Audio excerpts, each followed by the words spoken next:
Magpapakulong na lang daw si Digong kesa harapin mga kakotsero ang mga kaso na ang kaso pala rather na inihabla sa kanya ni Franz Castro. Feeling ko there's a disconnect. I don't think hindi ibig sabihin nun na hindi haharap si Digong. But let's see kung ano pa talaga yung laman ng balita na yan. Ito po kasi nakita ko po yung kanina dito sa balita po ng Sunstar ito eh. Sabi, Duterte on subpoena against him, I'd rather go to jail. Pakulong na lang daw siya. Sabi niya. Former President Rodrigo Duterte said he is willing to go to jail after a Quezon City court issued a subpoena in relation to the criminal charges filed against him by ACT Teachers Party List Representative Franz Castro. Okay, so mga kotsero, parang hindi ako masyadong kumbinsido dito. So hinanap ko yung balita. Hindi ko na hinanap yung sa SMNI kasi ang haba eh. So ito na yung tinignan ko. Itong sa balita. Okay, panoorin natin to. Dating Pangulong Rodrigo Duterte kaysa humarap sa subpoena. Iginiit yan ang dating Pangulo kasunod ng pagpapatawag sa kanya ng piskalya sa Quezon City. Kaugnay ito sa reklamong grave threats na inihain ni ACT Teachers Party List Representative Franz Castro. Okay. Noong October 11, nang umano'y pagbantaan ni Duterte ang buhay ni Castro sa programa sa SMNI. Allegedly. Ito'y pinagtanggol ni Duterte ang hinihinging confidential funds ng kanyang anak na si Vice President Sara Duterte. Inulit yan ni Duterte kanina at saka nagpatutsada muli kay Castro hinggil sa nakukuha niyang budget. Inakusahan ng dating Pangulo na pinopondohan ni Castro ang mga makakaliwang grupong laban sa gobyerno. Hindi magtataka. Kay Castro at iba pang grupo, ilabas ang kanilang book of accounts. Magpakulong na lang ako kasi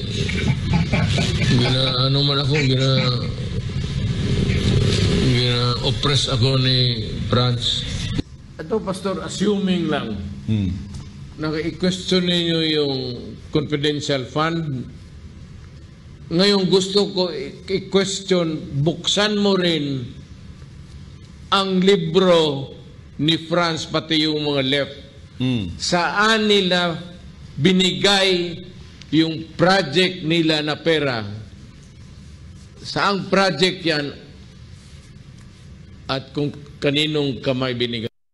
That's a legitimate question mga kotsero. Kasi alam naman natin na ang Makabayan Block very very pro sa leftist. That's a leftist group. Wala na akong tanong-tanong dyan. It's a fact. It's been proven. Ilang beses na silang nahuli.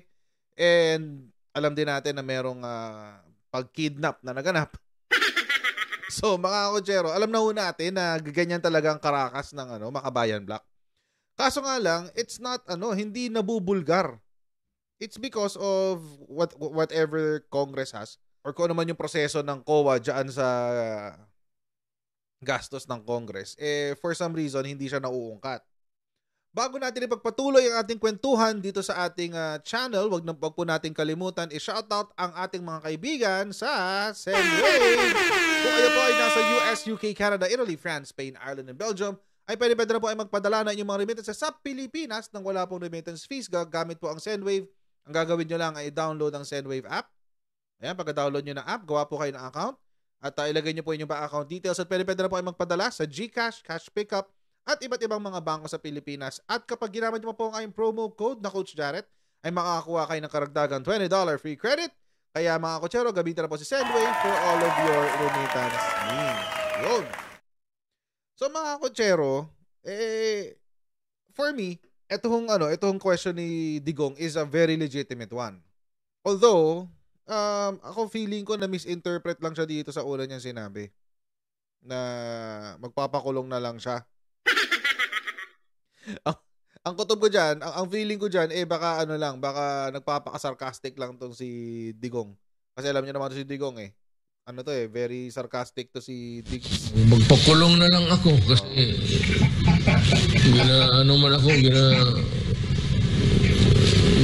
oppress ako ni... See? I think this is just a sarcastic comment. Nang iinis lang ng aasar, si Kuya nga tumawa Si kuyang nagtanong, tumawa eh, di ba? So, I'm more inclined to believe na ito ay isang sarcastic comment lang that should not be taken seriously. Kaso, siniseryoso nung Franz Castro.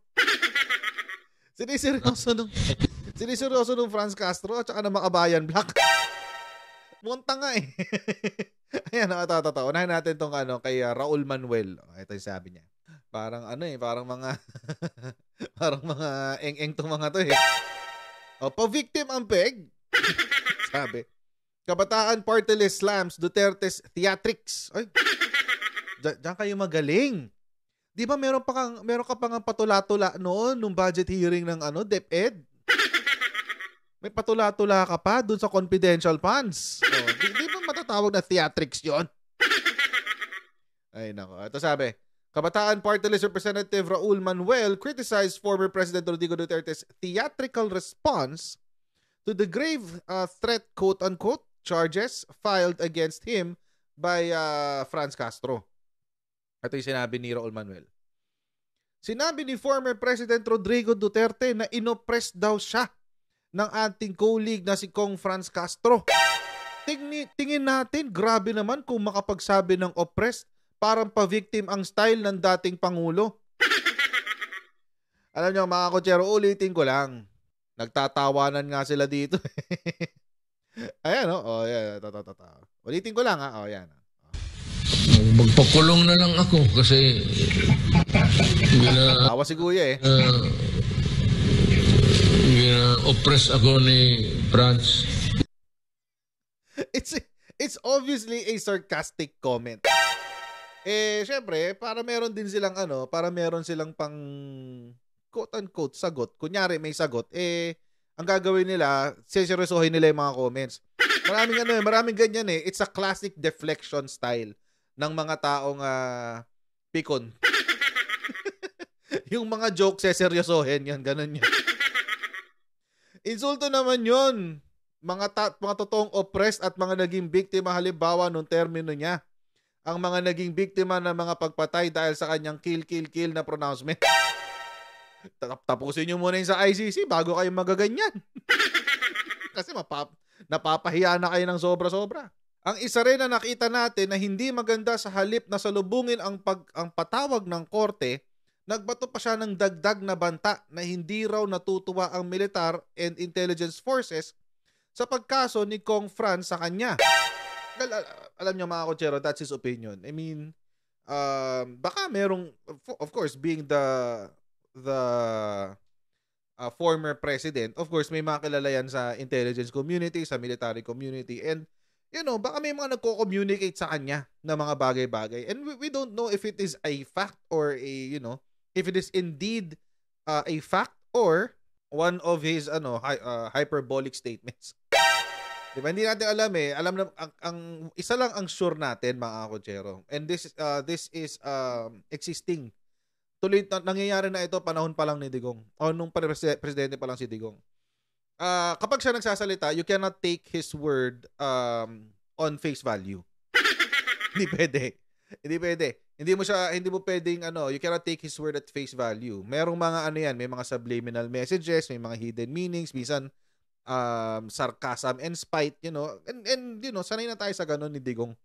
So this could be a one of his hyperbolic statements, or baka meron talaga nagko-communicate sa kanya na merong mga grupo-grupo sa loob ng intelligence and military na hindi natutuwa sa mga ganap. So but it is his opinion nonetheless. Wala namang doon. I don't think it is dangerous or anything. I don't think it is a threat. Mukhang hindi naman to threat. Baka lang na feeling nyo na binabantaan kayo kasi militar at intelligence. Alam naman natin, ang NDFP or National Democratic Front, kung saan kasama ang Kabataan Party List, ang Gabriela Party List, ang ACT Teachers, at Bayan Muna. Yung mga grupo na yan, parte yan ng NDFP. Yan ay kapatid ng CPP-NPA. So ganun yun, mga kotsero. Dahil kapatid yan ng CPP-NPA, kapag nakarinig yung mga tao na yan, tulad ni Raul Manuel, ni Franz Castro, Arlene Rosas, Carlos Zarate, Nery Colmenares, pag nakakarinig sila ng mga salitang military and intelligence forces, Nagpapanik yung mga yan. Okay. Tingin din natin ang pagpapaawa ngayon wala naman masyadong maniniwala dyan. In the first place, sino ba yung may Davao Death Squad? Sino ba yung nagsabi na ginamit ang confidential intelligence funds para sa kanilang madudugong mga paanak? Yun. Davao Death Squad, napatunayan nyo na ba yan in court? Wala. Wala. Maski nga si, what's her name? Laila De Lima, hindi napatunayan yan eh. Maski nga, di ba yung nila, yung star witness nila, wala, nagtatago na ngayon. At saka itong, well, we all know Mindanao has been NPA infested for the longest time. So hindi rin ako magtataka kung maraming inkwentro dyan. But it doesn't mean na merong killings or summary killings or executions na naganap. It's just, it's probably a military operation or police operation, di ba? It happens. Ganun naman talaga. So, walang exads lang tong mga sinasabi na to ni Raul Manuel. As usual, syempre, NDF mas madrama talaga. Ganun lang talaga yon. Ito pa yung sinabi ng Gabriela at saka ni ACT Teachers. Panoorin natin to. Ako bilang complainant, ay naasahan ko na makita natin doon yung respondent at harapin niya yung i-file natin kaso sa kanya at makapag-file din siya nung ano man yung ebidensya ni affidavit niya. Bagamat maaaring magpadala na lamang ng legal counsel si dating Pangulong Rodrigo Duterte para maghain ng counter affidavit at supporting documents sa Quezon City Prosecutor's Office, hinamon ng Makabayan Bloc ang dating presidente na harapin ng personal ang reklamong grave threat na inihain laban sa kanya ni House Deputy Minority Leader at ACT Teachers Party List Representative Franz Castro. Again, wala na ang immunity. Kaya dapat humarap siya sa mga kasong ito laban sa kanya. Arlene Brosas, ang hilig niyong mag-twist ng ng mga bagay-bagay. Kapag nagpadala siya ng abogado, it doesn't necessarily mean na tinatakbuhan niya yung kaso. Pwede naman yun eh. Pwede naman talaga siya magpadala ng representante niya. Through the lawyer. So, hindi ko alam kung ba't may mga gantong demands. It's so weird. Pwede naman siyang magpadala ng abogado ng kanyang legal counsel na siya yung haharap sa fiscal. Diba? Fiscal pa lang naman eh. Hindi pa naman to open court. So, masyado kayong demanding ha. Yan. Pupunta doon para sa akin ay pag-disrespect na to doon sa Office of the Prosecutor. Oy, exage. No, na dapat ay harapin niya kasi siya yung ating respondent. Sino ngayon nagdadrama, Franz Castro? Ba't kayo nagdadrama ng pambabastos? Hindi naman pambabastos yan. Kasama talaga sa proseso yan. Kung afford mo magpadala ng abogado, o di abogado ang pupunta. May nilabas bang warrant of arrest? Wala naman. So, di ba? Ang weird eh. Bakit may gantong klaseng demand? Hindi ko naiintindihan. But, tuloy natin. Noong Miyerkules, November 15, nagpalabas ng subpoena ang QC Prosecutor's Office upang ipatawag si dating Pangulong Duterte kaugnay sa gagawing preliminary investigation.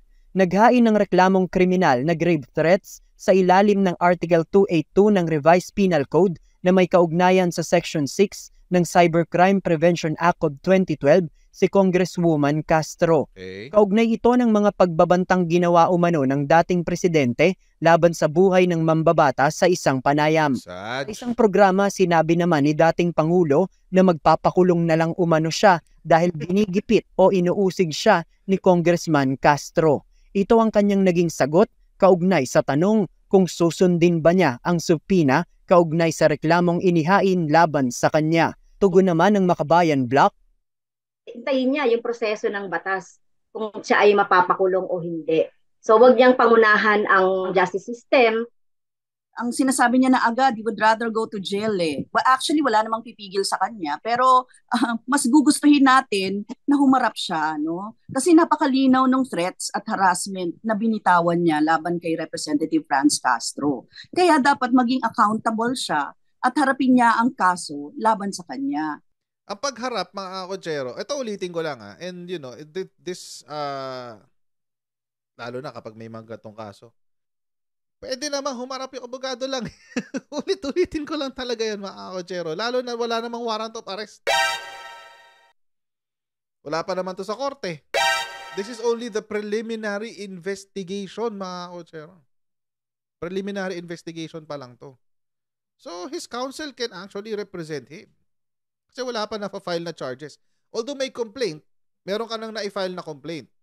Pero, pinag-aaralan pa yan ng piskal. At aalamin niya kung merong cause or cause of action. Cause for action pala.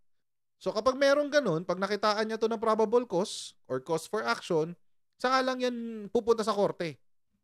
Saka pa lang magkakaroon ng warrant, saka pa lang magkakaroon ng bail if necessary, and etc. etc. So, ba't may pag-demand? Yun hindi ko naiintindihan dito eh. Parang ito lang yung nakikita ko dyan, mga kotsero, no? Pineframe siya o ang gustong makita ng Makabayan Black, ang gusto nila ipakita ay nagtatago si Digong. Tinatakbuhan niya yung kanyang kaso. Doon ang gusto nilang palabasin. Which, alam niyo mga kotsero, di ba? Si Tevez nga, may representante, nasa Pilipinas, nakaka-attend ng preliminary investigation yung abogado niya, wala namang kaso. Diba? Recently, nakapaglabas ng warrant of arrest. Iginiit ni Congressman Castro na hindi niya ginigipit ang dating Pangulo at sa halip ay ginagamit lang niya ang kanyang karapatan na maghain ng reklamo dahil sa umano'y tahasang pagbabanta nito sa kanyang buhay. Wow, OA. Representative Castro, dapat na anyang yun ang pa-victim. Ni dating Pangulong Rodrigo Duterte ang kanyang kadramahan at sa halip ay humarap ng personal sa prosecutor's office dahil kung tanging abogado lamang niya ang kanyang papupuntahin, pagpapakita lang anya ito ng kawalang paggalang sa prosekusyon. Yun yung doon yun yung nakakatawa doon, mga kotsero Hindi ko ma-get over talaga doon. Yun yung hindi ako ma-get over doon sa comment na yun na kapag kailangan, si Digong mismo ang haharap. Kasi kung hindi, kapag abogado lang o representante lang, ibig sabihin binabastos ang korte. Ha? Saan mo nahugot yan? Anong doktrina yan? anong doctrine of law yan? Parang hindi ko pa naririnig yan, ha? Unless the crime is punishable by from what I understand, I could be wrong, but let me correct myself if I am. Or allow me to correct myself if I am. From what I know, sa mga grave offenses, yun. Minsan may aresto pa yan. Madalas pala may aresto pa yan. Sa grave offenses. Pero sa less grave at saka sa yun nga nasa ka pa lang Nasa preliminary investigation ka pa lang. Aalamin pa lang yung offense Kung meron kang probable cause. Tapos makapag-demand kayo, akala nyo pag-aaral yung piskalya. Grabe siya. Ito naman ang response ng mga ito response ni Attorney Harry Roque. Tsaka ni Sec Boying Remulla. Normal na proseso naman yan kahit anong reklamo pasasagutin ka. Nung ako dinimanda sa ombudsman, sumagot ako. Dadaan sa normal na proseso ng preliminary investigation o pagdinig ng piskalya ang reklamo laban kay dating Pangulong Rodrigo Duterte. Kaugnay ito sa isinampang grave threats complaint ni ACT Teachers Representative Franz Castro sa Quezon City Prosecutor's Office. Ayon kay Justice Secretary Crispin Remulla, kapag may petition for review ang kampo ng dating Pangulo, ay saka pa lamang ito dadaan sa kanyang tanggapan at pwedeng pag-aaralan. Dagdag pa ng kalihim, habang hawak ng piskalya ang reklamo, ay hindi sila makikialam dito. Right. Iwalay talaga kasi yun. Remulla na may basbas niya ang paglalabas ng sapina. Hindi mo tumaabot sa akin yung ganyan. Ito ay prosecutorial independence. Yan po ay nasa isip na ng mga gumaganap sa katungkulang yan sa Quezon City. Hindi po sa amin dumadaan yan.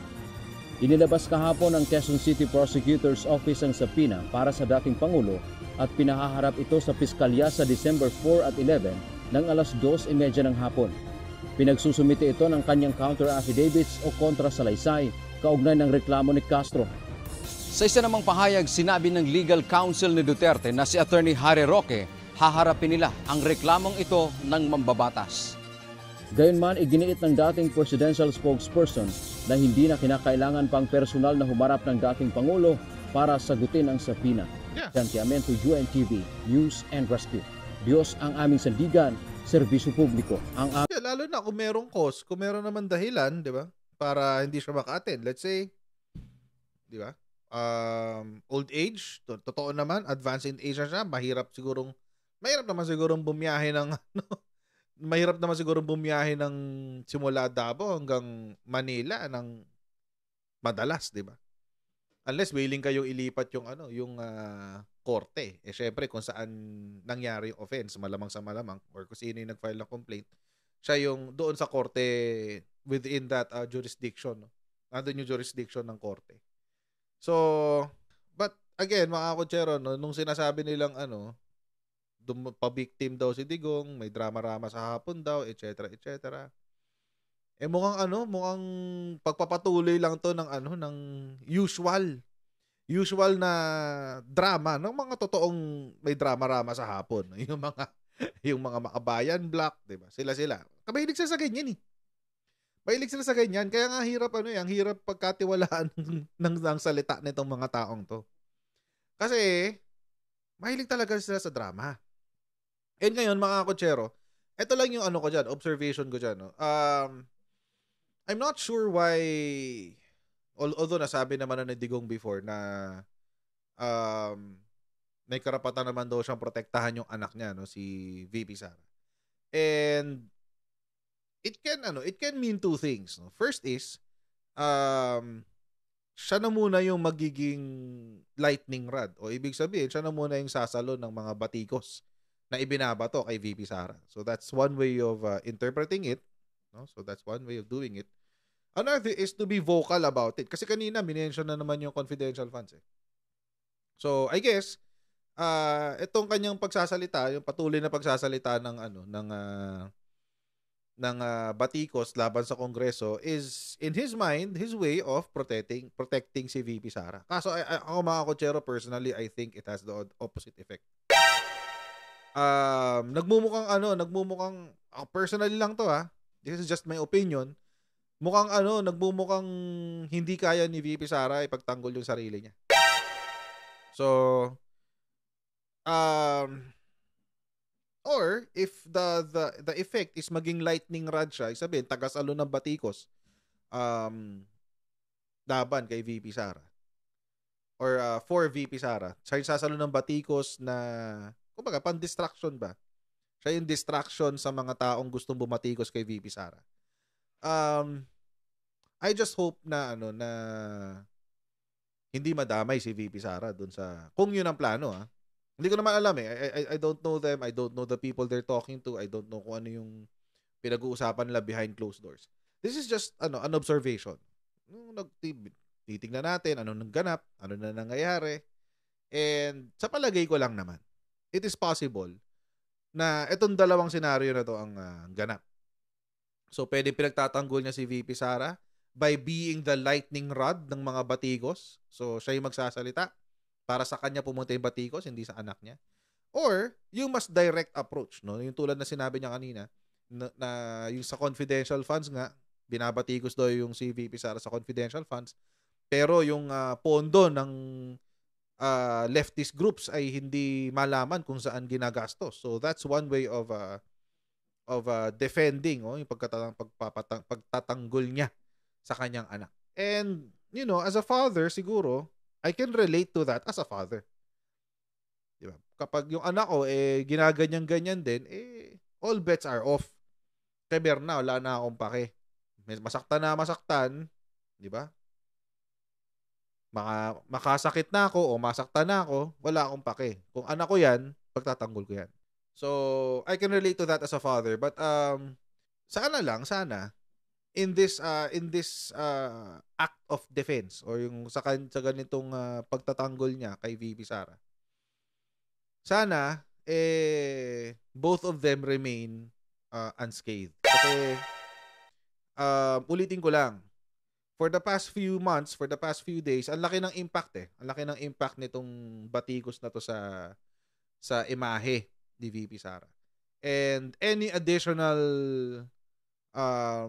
damage sa perception, at least man lang sa pananaw natin kay VP Sara, hindi makakatulong. Lalo-lalo na kung merong plano for 2025 or 2028. We don't know. But if it is the case, they should etong sa issue na to, they should be more strategic. Yun ang gusto kong sabihin. They should be more strategic. At alamin nila kung saan yung laban na mas mataas yung posibilidad na may panalo. And I think alam naman na ni Digong yan eh. Tagal-tagal na niya sa politika, kayang-kaya na niyang basahin yan, yung mga ganap dyan. So, kayang-kaya na niya laruin yan. And we don't know, baka this is just part of a long-term plan, di ba? For 2025 or 2028. We don't know. But what we're sure of is, mukhang si Digong is very deliberate doon sa pagpoprovoke. He's very deliberate. Sadya eh. Sadya siyang nang-aasar eh. At ito naman mga to, patol ng patol, di ba? So let's see what will happen in the future. I just hope na na si Sara and si Digong will come out of this unscathed. Para, di ba? Kasi yung political capital mo, you can only expend so much of it. Yung impluwensya mo sa politika, pwede mo lang yung gastusin hanggat meron pa. Kaso pag umabot na sa punto na mahihirapan na. So, we don't know when that will happen, but kung magpapatuloy yung ganitong sistema, most probably mangyayari yun. So mga kutsero, hanggang dito lang po tayo sa video na ito. Okay, maraming pong salamat sa inyong patuloy na pagsuporta sa ating channel. And huwag nyo rin po kalimutan i-follow tayo sa ating Facebook page para lagi po updated sa mga ganap dito po sa aking channel. And I'll see all of you in our next Coach Jared Live. Right? And see you, bye everyone. See you next time. Right? Bye!